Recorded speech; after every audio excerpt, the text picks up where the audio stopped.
Hey everybody, Colin here, and today we're going to build a level 20 Dragon Slayer for 5e. Alright, so we had a one-shot where a group of us were needed to create level 20 characters to face off against a Silver Great Worm, which is a CR28 creature introduced by Fizban's Treasury of Dragons. This is a, massive, this is one step up from an ancient dragon, so this thing is, super powerful, lots of massive cone breath weapons, mythic actions, resistances, you name it. So we needed to create a character, or I wanted to create a character that would be able to do some serious damage to this in conjunction with the rest of the party. So we're going to take a quick look at how I did that. I'm going to speed through it because I know character builds can sometimes take a while. I'm going to try and power through it as fast as I can. So I have the character builder open in D&D Beyond because we're going to build through it. Preferences are more or less this, what you'd normally expect. I've added the optional features. Don't know if I actually used any. As a race, I went with Shatterkai.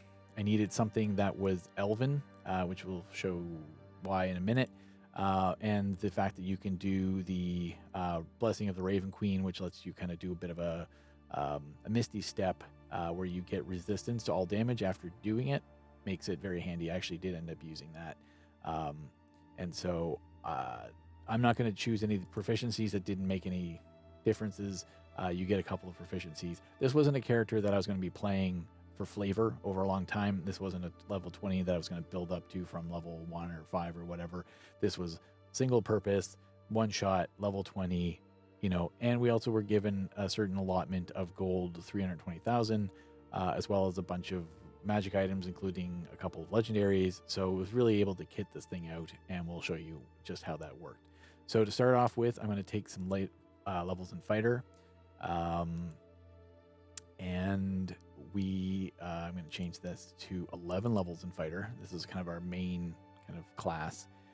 And I'm not going to worry about those proficiencies, but for fighting style, I'm going to choose superior technique. This will give me another superiority die, which we will be able to use later with our martial archetype, which is going to be Battle Master.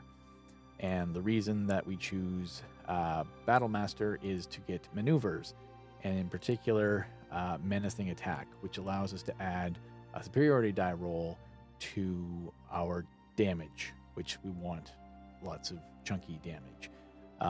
And we can do one to each attack. We had at level 11, we get 3 attacks with the fighter. We're going to try and improve that or add to that with other options as well.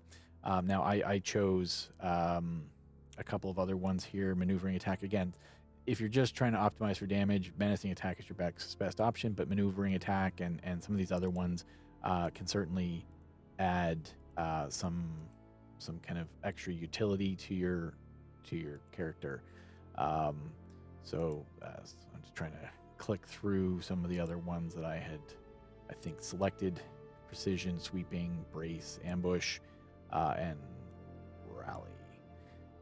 Okay. So that's maneuvers. And then for the first ASI, again, because I'm considered Elven, I chose Elven Accuracy. This gives us basically triple advantage when we get advantage. And I bumped up Dex a little bit here. Get an extra attack, which is what we want. Another ASI. And this time I chose Dex and charisma, and we'll talk about why charisma later. And then for the last ability score, I took another feat, and this was sharpshooter. So the build we're going for here is a ranged attacker. Obviously, with a dragon with massive breath weapons, range was kind of what I was hoping for. So using a long bow with sharpshooter lets us get out to 600 feet, which would let us kind of be outside the range of a lot of breath weapons. So that's our, and I'm not going to, these are just optional proficiencies that don't help us. I'm going to add a single level of cleric, and specifically a war cleric, war domain cleric. This gives us war priest, which gives us a bonus action attack if we take the attack as our primary action.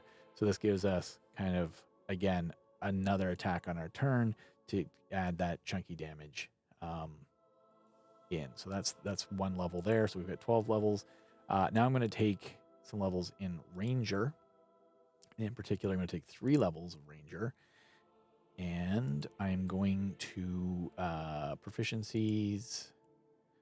I think I took stealth because it's good to be stealthy. I also in fighter I took athletics. You want to take things that you think will be useful for your situation. The favorite enemy I took dragons, of course, and I took draconic as the language, but this is mostly just flavor at this point. You could obviously do that. We were in a mountain, or going to be on a mountain, so I took mountain as our explorer. Fighting style, you definitely want to take archery to add to your attack rolls because you're going to be using sharpshooter with a -5 penalty. You want the modifiers there. And the big reason we're taking this is Gloomstalker. Gloomstalker gives us the ability to be hidden in darkness. Now, dragons have true sight, or this particular one does. But outside of its 120-foot range, you could theoretically be invisible if you're in darkness. Wasn't the case for us, but it was an option. But more specifically, it's for the Dread Ambusher, where we get that extra attack on our first turn when we're attacking. So instead of 3, we get 4 on our first round of any combat, which really helps stack up that damage. And so that's all the Ranger bits. And then the last one, this is a 4-way multi-class. We're going to take some Warlock because, yes, we're going to be a Hexbow. And we're going to bring it down. We're going to choose our Hexblade as our patron, which means we're going to do Pact Magic. Oh, sorry. I need to. I'm like, where are my options? Level 5. 5 levels of Warlock. Pact Boon is going to be Pact of the Blade, obviously, but this can be a weapon because I'm going to do the ASI, and this was just 2 more Charisma. I got to pop up that Charisma because that, with Hexblade, is our main attack stat. I took Devil's Sight in case we were going to be able to use that with some darkness. I took Improved Pack Weapon to allow us to be a longbow and use it as a focus. And this doesn't matter because we're going to have a magic weapon. Whoops. And then I took Eldritch Smite, which is very nice because it allows us to add some extra force damage with some of our Warlock spell slots. And we can knock a creature prone if it's huge or smaller. Now, this is a gargantuan creature we're fighting, so this wasn't super relevant, but it could be for your fights if you're building this for something else. I think that's everything. And so that's that's our 20 levels of craziness for this particular build. I chose to bump up Dex by 1 here, Charisma by 2 here, and with the point buy, I went again. This is not a build that you would necessarily choose out of the gate if you wanted to play it for any other purpose but this. So I took Dex, Wisdom, and Charisma, dumped everything else. I'll talk about Constitution in a bit, but that gives us 18 in Dex for +4, +5 in Charisma, and a +2 in Wisdom. The +2, this gives us with the War Priest, it gives us 2 uses of that bonus action attack if we need it. It also potentially helps us with our Ranger magic if we end up going down that road. I chose Sylvan as a kind of more of a flavor language at this point. I'm not even going to choose a background because it doesn't particularly matter, and I'm not going to bother with the equipment because we're going to choose custom equipment. We have 320,000 gold to play with. Okay, so we're going to take a quick look at the inventory. I took several different items. Like I said, we had access to a couple of legendary, a couple of rare and very rare and whatnot. And so I'm going to highlight some of the kind of main ones. Before I do that, I'm going to quickly, in Fizzbands, there's also these Dragon Wrath weapons, which kind of are horde weapons, and they steep up the magical energy of a particular dragon horde. We were being contacted by Bahamut to fight this dragon. So I kind of imagined, a story um, where they presented us with a kind of a Bahamut flavored Wrath weapon at the legendary level, and that these are kind of scaling. So this gives us an extra 3d6 radiant in that case, damage, and then +3 to attack and damage rolls. So it's a +3 weapon. It also has some other stuff like splash damage and kind of its own breath weapon attack that you can use, but it's mostly for this kind of +3d6 and 3 damage that I was interested in this. So this became kind of my legendary weapon that I took as my one kind of main legendary. And because it behaves a little bit differently in D&D Beyond with all the different kind of possible damage types, I made my own custom version, and I'll add that in here. And this required attunement, so that was one of 3 attunement slots taken up right there. The other item, one item that I took that helps, is the Tome of Leadership and Influence. These tomes are good for bumping up your charisma or whatever, wisdom, intelligence. And the nice thing is they don't require attunement. And so, because the idea is that you're kind of using it, you're studying it over time. I took an Amulet of Health, which caps sets my charisma to 19. So that gives me some much nicer bonus to my HP, which is another one of the things I attuned to. And the last thing I attuned to were the Bracers of Archery, and that adds a +2 to your damage, which again, everything is all about the damage. So that was equipped, and you can see now that my charisma is 22, and I get a +6 on the modifier, which is great because that's being added to all my weapon attacks. And I'll tune to the amulet. So now my constitution is 19, and I get an extra +2 on my damage. Now, the other things I took were I think I had some armor. I had serpent scale armor,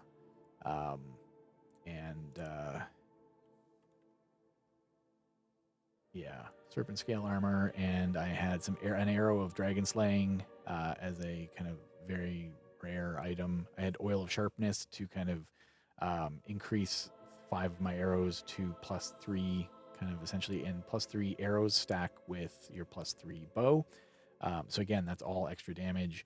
I had a necklace of fireballs and potion of speed and all sorts of other things just in case, but they ultimately weren't kind of. The potion of speed is nice because it ultimately gives you haste, which gives you another attack. Again, more attacks, better. And since it's a potion, no one needs to be concentrating on it. And I just need to turn this into my packed weapon, hex weapon here. And so it's a +17 now, +11 on the damage, but it doesn't add the extra damage automatically, and it doesn't handle all of the other modifiers that you might need to add in terms of like rolling the maneuvers or the Eldritch Smite or whatever. So what I had created is a roll builder for this one shot, and basically lets me add all my modifiers here. So here's the +17s with my proficiency, my +6 on the charisma hex weapon, archery style, fighting style, and the bow itself, the +3 bow. That's my base, and then I can add sharpshooter, and that subtracts the 5. I'll be using that most of the time. Either the arrows of the oil of sharpness, which is +3, or the +2 arrows, which I bought a bunch of +2 arrows just using the gold that I had. And so that, but with Elven Accuracy, I get triple advantage. So in most cases, I actually used we had a backup level 20 characters created just in case the first ones died. And I had my level 20 Moon Druid cast I can't remember the name of the spell, is a spell that basically gives me advantage for like 8 hours or something. And I was using that as basically provided me with Elven Accuracy all the time. So that was quite a bit of um, almost a bit of a cheat, it seemed, but it was allowed. But there's other ways to getting advantage, obviously, especially if you're a Gloomstalker, especially if you're a Warlock, and you can be in Darkness or whatever, and I took Devil's Sight. So we have our damage pieces here. There's the bow itself, the 3 plus the 6 from my Charisma, the Bracers of Archery adding 2, Hexblade's Curse, if I got it, would add 6, Sharpshooter, if you add it, adds 10. So you may not get Hexblade's Curse, depending on where you are. This is the radiant damage from the bow. Dread Ambush, the first turn, you get an extra 1d8 from that. And then the Menacing Attack. So I get 1d10 extra piercing damage, 6 times per short rest. And then Eldritch Smite once per turn, 2 in total at this level. I can do 4d8 force damage. And then if I'm going to use my +2 arrows or my Arrow of Slaying has a con save, which this dragon will automatically make. So there's the half damage, and then crit damage if I roll a crit. My Oil of Sharpness, arrows, or if I had Hex, I had the Hex spell. If I was using that for some reason, then that could be added on. And so with the Sharpshooter on, which was basically on all the time by default, and starting with the Arrow of Slaying, which I only had 1 of, if I roll an attack, 30 to hit, AC was 22, roll some damage, 68. That's actually on the lower end, I believe, of that. Did I have everything set up properly? Yeah. And then I turn off Eldritch Smite, and then I turn off the Dread Ambush because I only get that once per turn. Eldritch Smite is just once per turn. And then I'm not using that anymore, so I switch over to my Oil of Sharpness, and I turn this on. So I get 5 of those arrows, and I roll another attack. I roll another damage. I roll another attack. I roll another damage, and I roll another. So that's 3, and I get 4 the first round. Oh, and there's a crit, so I add a extra crit damage, and there's 60 damage. So I did 230 damage first round, assuming I got Hexblade's Curse off as a bonus action to start with. And then obviously, the damage just keeps on rolling. So this was the build. Hopefully you found it interesting. Thank you very much for watching. If you had a kind of a different way of kind of improving this build, let me know in the comments. That would be fantastic. Thank you very much.